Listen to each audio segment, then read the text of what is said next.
I've been meaning to update my bleed build for a long time now, and with the latest gear available, it is time to do so since it is one of the most interesting DPS build to play with. After a series of tests, the Blood Emperor just entered my build lineup.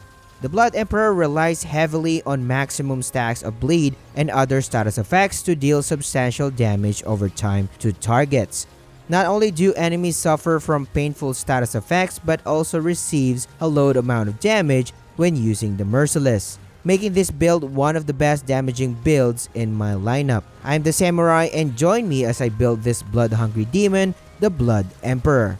The prime archetype for this build is the Hunter archetype. We will be going for high critical chance so we can inflict bleed stacks easily later on, so this is the archetype perfect for this build, and also to bolster our overall DPS. We will be using the Hunter's Mark skill for this setup to take advantage of its 15% range damage and 15% critical chance increase.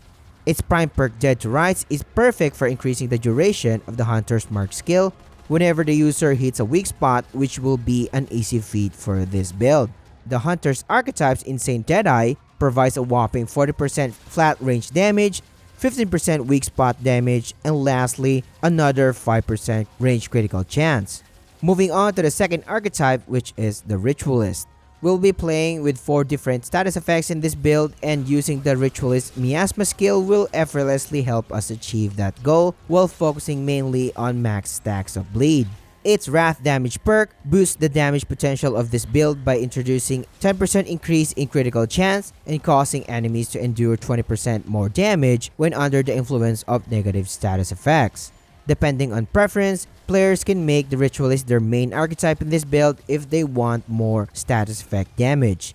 I picked the Hunter to bolster my critical hit chance and overall damage, but you could go wrong by picking any of the two as the main archetype. Now that the archetypes are out of the way, let's now move on to the Blood Emperor's weapons and trinkets. As usual, I will be giving alternative suggestions later on. Now starting with the long gun. It is a no-brainer for us to use Merciless due to its ability to effortlessly inflict bleed on enemies by dishing out huge tooth-like darts at high speed. This alone can tear an enemy to pieces, but the Bloodline mod makes it even worse. This distinctive mod unleashes a penetrating blast capable of inflicting significant damage, boosted by a 25% critical damage bonus, and gets even stronger when penetrating multiple targets. Not only it is user-friendly, but its low mod power requirement ensures accessibility for the majority of the situations. For the Merciless Mutator, I decided to use Momentum, which is the best lot for DPS setup. This mutator adds more critical chance and critical damage for more damage multipliers to the build.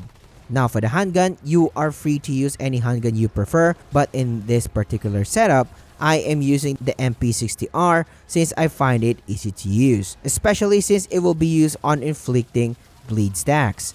For the MP60R mod, I am using the Blood Draw mod. This mod will help us to add another bleed stacks to targets, although its range is limited, especially when fighting flying enemies. I will have an alternative suggestions later on. While for its mutator, I am using Twisting Wounds to effortlessly add another bleed stacks to targets. The melee weapon for this build is the Krell Axe due to its capability to inflict overloaded on targets. Paired it with Tainted Blade mutators so we can add a corroded stack to improve our damage over time. That goes for the Blood Emperor's weapons, but before anything else, if you are into straight to the point guides, tips and tricks like this one, consider subscribing to the channel. Liking the video will surely help me a lot, and consider joining the Empire today, and your support is greatly appreciated. Now on to the next step. Now that the weapons are out of the way, let's discuss the Blood Emperor's trinkets. Feel free to be creative on this, and I will be providing alternatives later on. Starting with the amulet, and we will be using the Abrasive Whetstone, which boosts my critical chance by 15% and critical damage by 30% when attacking a bleeding enemy. Fulfilling this condition will be trivial for this build since the target do suffer from bleeding status all the time. Moving on to rings, and for the first one, the Band of Fanatic will take the spot, which increases status effect damage by 25%, but reduces their duration by 65%. The second ring on the list is the Red Ring of Death. This ring will help the build accumulate bleed stacks easily by duplicating the first bleed stack that will be inflicted on enemies. The third ring in my setup is the probability cord, boosting critical damage by 30% to improve our overall DPS. The final ring featured on the list is a Hanai Crystal, which drastically improves our all damage percentage by 20% since we will be applying 4 different status effects to targets. If you do not have this ring, I do have an alternative suggestion later on. Moving on to the Blood Emperor's armor set, and feel free to choose any set that suits your preference. Just make sure you do not flop when dodging enemy attacks if you decide to wear a heavy armor, given the frequent dodging involved in this build. In this particular setup, I am using Red Widow set with Crimson Guard Shroud for the helm to match the theme of this build. Finally, let's move on to concoction and also the last topic for this section. I am using the Xenoplasm to take advantage of its additional 10% reduced skill cooldown reduction.